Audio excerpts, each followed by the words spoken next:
టాలీవుడ్ ప్రముఖ దర్శకుడు కొరటాల శివకు సుప్రీంకోర్టులో ఎదురు దెబ్బ తగిలింది. సూపర్ స్టార్ మహేష్ బాబు హీరోగా దర్శకుడు కొరటాల శివ తెరకెక్కించిన శ్రీమంతుడు సినిమా కథ నాదే అంటూ రచయిత శరత్ చంద్ర దాఖలు చేసిన పిటిషన్లో సుప్రీంకోర్టు సంచలన తీర్పు వెల్లడించింది.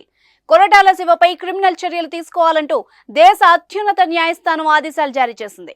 సూపర్ స్టార్ మహేష్ బాబు హీరోగా కొరటాల శివ దర్శకత్వంలో గతంలో తెరకెక్కిన చిత్రం శ్రీమంతుడు 2015లో విడుదలై ఈ చిత్రం బాక్సాఫీస్ వద్ద మంచి వసూళ్లను సాధించింది. గజం కేవలం 23,000 రూపాయలతో 165 గజాల భూమి కేవలం 38 లక్షలు మాత్రమే. అయితే ఈ మూవీ స్టోరీ విషయంలో గత 7 ఏళ్లుగా వివాదం కొనసాగుతున్న సంగతి తెలిసిందే.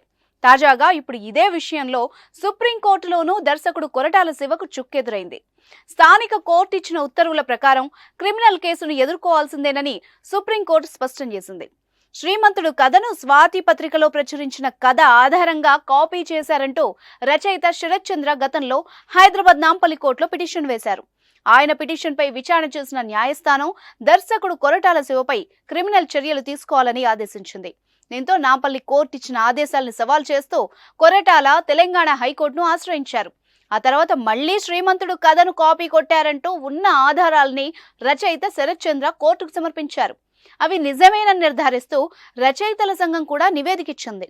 ఆ నివేదికను పరిగణలోకి తీసుకున్న తెలంగాణ హైకోర్టు నాంపల్లి న్యాయస్థానం ఉత్తర్వులను సమర్థించింది. దీంతో కొరటాల శివ సుప్రీంకోర్టును ఆశ్రయించారు.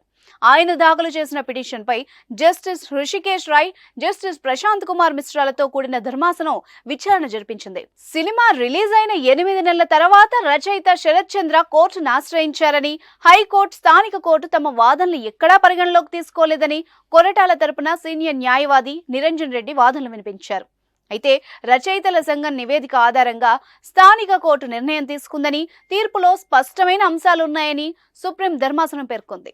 కొరటాల శివ పిటిషన్ పరిగణలోకి తీసుకుని తదుపరి విచారణ జరపడానికి ఏమీ లేదని క్లారిటీ ఇచ్చింది.